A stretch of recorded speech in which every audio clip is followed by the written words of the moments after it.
I guess nobody remembers, or he's not, in the big spotlight like he used to be.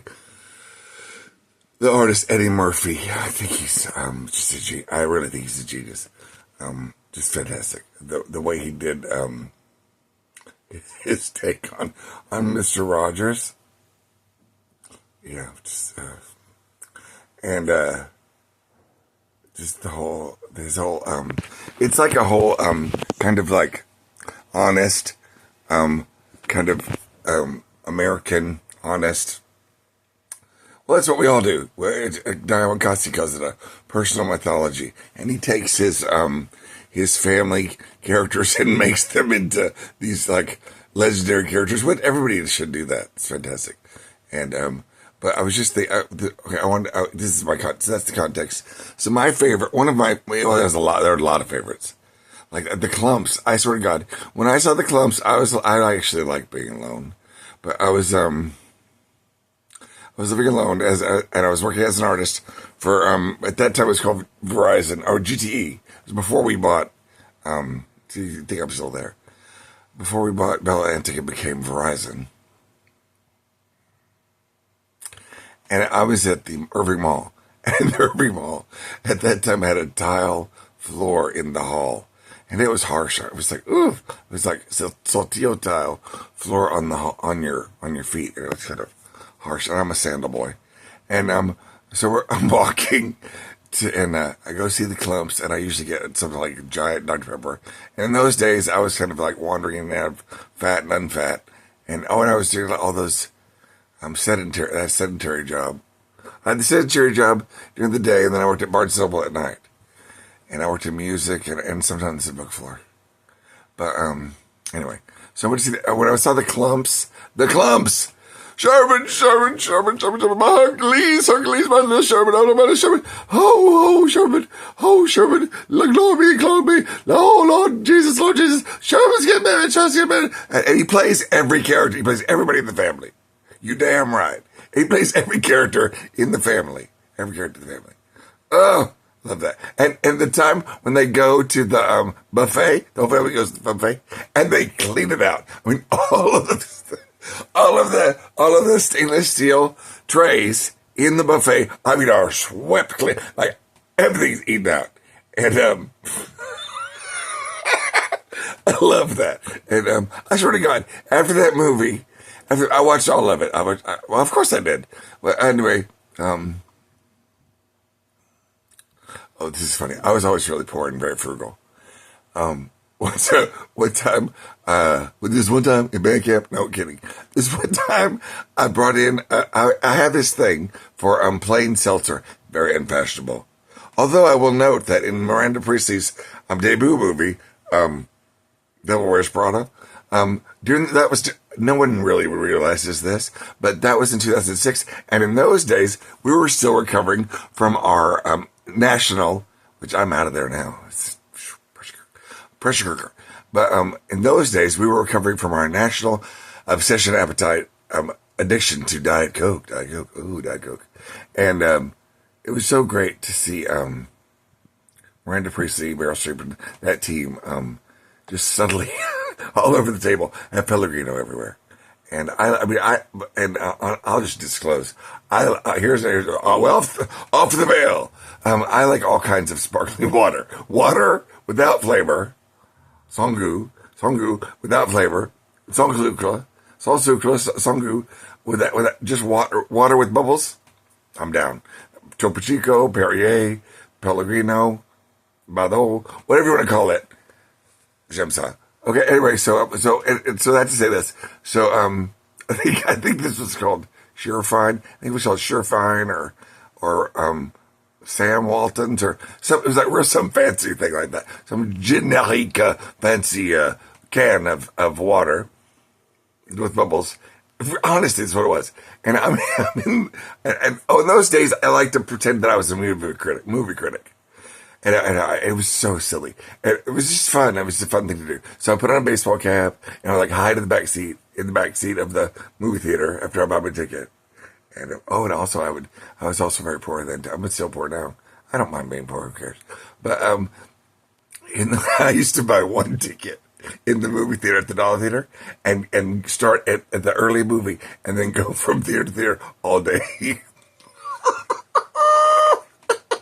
And wait till watch the schedule and wait till the next movie starts and then go to the next theater and then go in the dark and then hopefully nobody saw it. And then you can make a whole day out of it for like one $5 ticket. You can go through the whole. Yeah, terrible. Guilty. Yeah, terrible. Yeah, filmaholic. Anyway, but my favorite. So at the Las Colitas Mall, Irving Mall, on Beltline and 183 in the Dallas Metroplex. Or isn't that funny? That's a funny word. Metroplex 75038. I was in the mall, and this is a true story. And the movie is about to start. And I have my can of, I think it's like Surefine generic L'eau Vegas seltzer water.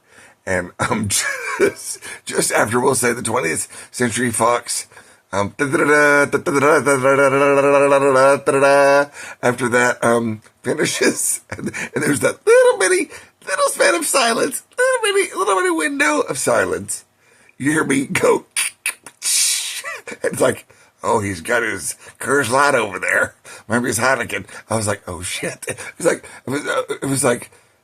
was funny. It was kind of like Eddie would do, but in my mind, it was like my whole family was around me in my silly way, and they were all there in their spirits, and they were like, of course, it was that Bud only, but Bud did that. Bud, it must have been that damn Bud. Bud did it again. Yeah, of course, it was Bud. Bud did that. Yeah, anyway. But, anyway. One of my favorite Eddie Murphys, there's so many great ones. Like Aunt Bonnie fell down the stairs. Aunt Bonnie fell down the stairs. My shoe! Oh, God.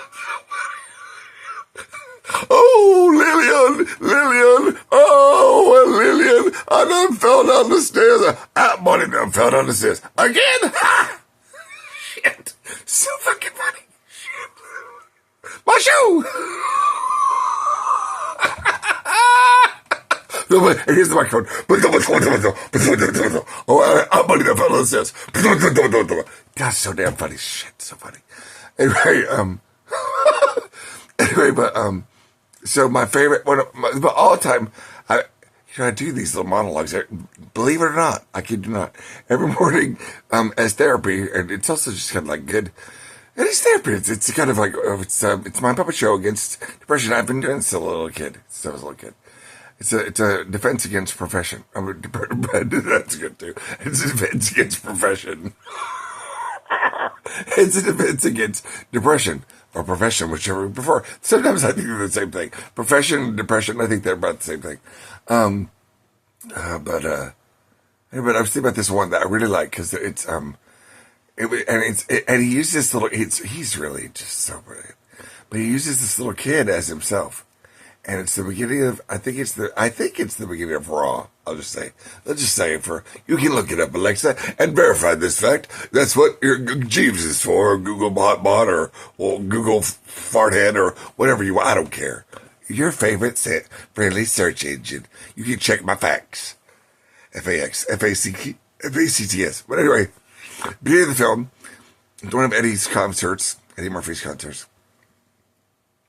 And he has himself as the little boy, and it's Thanksgiving or Christmas, I think it's Christmas. And it's himself as the boy, and all the Christians in his family are there, and they're all dressed up, and they're all like ready to go, ready for the turkey, and they're all ready to go. And they're all like, and mom's ready, breakfast ready. And then it's like the cool families there.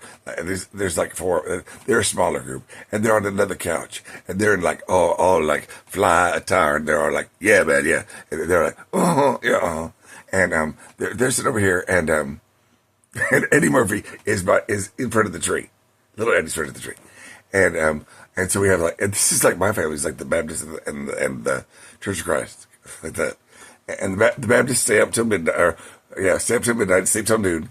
And the Church of Christ are up at 8 and in bed by 9. Or up at 7 and in bed by 9.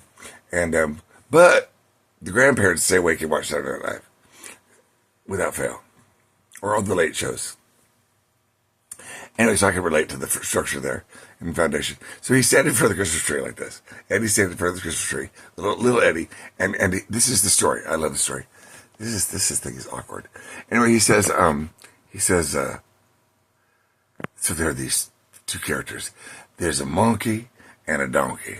Okay, and the monkey and donkey are under the banana tree, and the monkey says to the donkey, "I can make it rain, and I can make it thunder.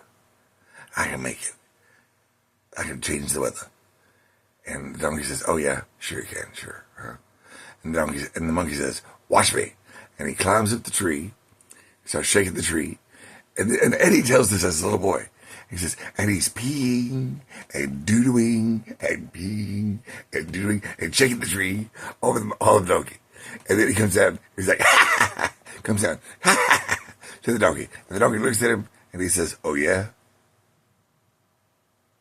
Well, I can make the stars come out." And the monkey's like, "Really?" And he kicked him in the ding-ding.